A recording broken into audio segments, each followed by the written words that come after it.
With the recent cancellation of the Guntersville Open, should we expect more tournaments to be canceled?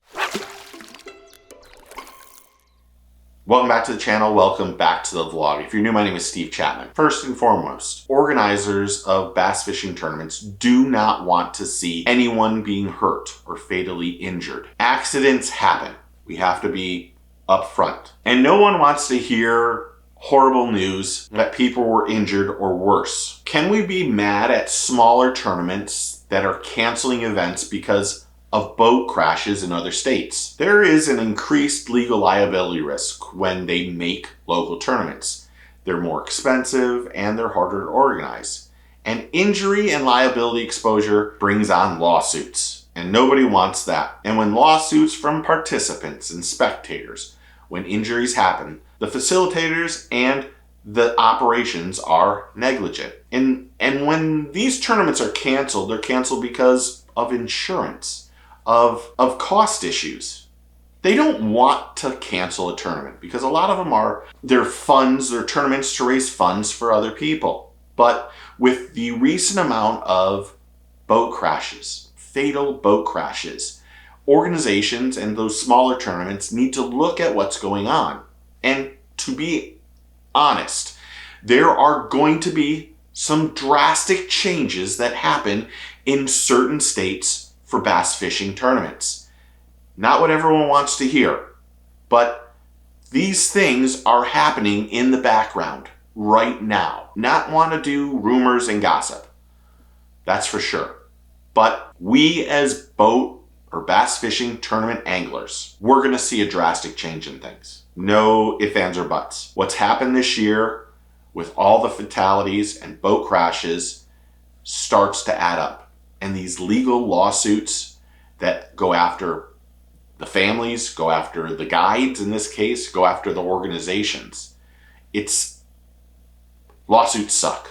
But if something happens, they're going after the people who are the organizer of that bass fishing tournament. So canceling it makes sense, as much as that stinks. And there's risk management burdens that are increasing at every tournament. Organizers are pressed to show that they have thought through all the small safety deals, having waivers signed, insurance, venue hazard, and more. And when all those things are brought to an organizer, it starts to weigh them down, and they have to weigh cost versus the overall end result of that bass fishing tournament. And while lawsuits throughout the country does not mean they have to cause cancellation of those bass fishing tournaments, the possibility of some big losses, legal or otherwise, organizers can either scale down the tournament or cancel them, especially if they believe the risk is too big. Now, are we going to see more cancellations of bass fishing tournaments?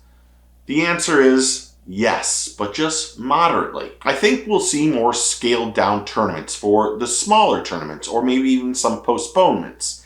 I think the Major League Fishing, the Bass Elites, and the NPFL, maybe even Dual Threat, they will have more liability insurance that probably will cover everything, but they will have some drastic changes happening in several states. And while many smaller tournaments may opt to not have a tournament if the insurance premium plus the risk of mitigation, costs, and potential lawsuits exposure become too heavy, they'll just cancel it. Or they'll tighten eligibility, stricter safety rules, more waivers, and just make things a mess for those anglers participating in their events. And with more insurance, with higher deductibles, participant legal liability coverage, and more, there's going to be some full blown out cancels, because lawsuits are still very common and nobody wants to be in a long drawn out battle over money where, no offense, the lawyers probably make more than anyone. And like I said, I don't want to deal with rumors and gossip,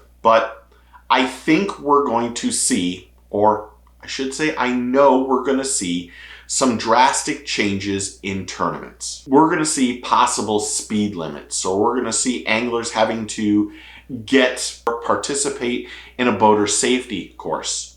And with all those little things, it only makes tournament fishing or professional tournament fishing more of a headache for the anglers. I think we'll see more insurance premiums. I think that until we make a drastic change in what is happening, we're not going to see a decrease in boating accidents. And just take Norris Lake, 46 boating accidents in 2025, and here we are at the beginning of November. And there's lots of other places where boating accidents are frequent and common. And it's not all bass boats. Let's make that very clear. When they say 46 accidents, it could be a jet skier or a pontoon boat or a bass boat. But we're all lumped in. And with the amount of bass fishing tournaments happening more and more and more, we need to be slightly stricter on the rules. We need to make sure that everyone is out there safe. That's important. We need to make sure everyone's out there with their PFD. We need to make sure that things are safer for everyone, because no one ever wants to call someone and tell them that they have lost their loved one. And I think with Major League Fishing and the elites and MPFL and Dual Threat, they don't want to have those conversations with anyone. But I do think we're going to see some stricter rules. And I know of 2 states right off the bat. Should we be more strict? Have speed limits, have more boater safety courses, have guide licenses or captain licenses? Should we make things drastically stricter for these tournaments? Should they be blast and go? Or should we say these guys get 15 or 20 minutes to go out, so there isn't the running and gunning?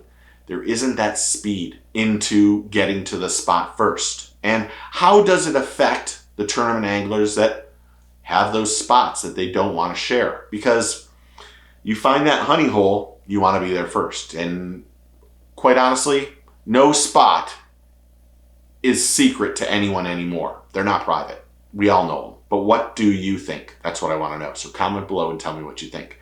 Thanks to all the new subscribers and members and everyone who's interactive on the channel. Let me just say, I don't know how it works because I have YouTube Premium on my phone. But if you're on YouTube and you can do me a favor of hitting that hype button, it really helps support the channel. It helps get these videos out to the masses a little bit more. And there are a lot of people that are hitting that hype button a lot, and I can't say thank you enough. But if you see it and you can do it 3 times a week, do me a favor and hit that hype button. It really will help the channel grow and support everything that I try to do. And thank you. But if you're not a subscriber, that's also important. Hit that like, subscribe, and click that notification bell so you know when the next video drops. It's a humbling experience on what's going on. And I can't say thank you enough to all of you. So thank you. It is absolutely ridiculous. And this is a team. This is a family. This isn't about me. This is about us and our community and making it better for everyone. So again, thank you. Remember, take your kid fishing, tight lines, cheers, thank you, and get your fish on.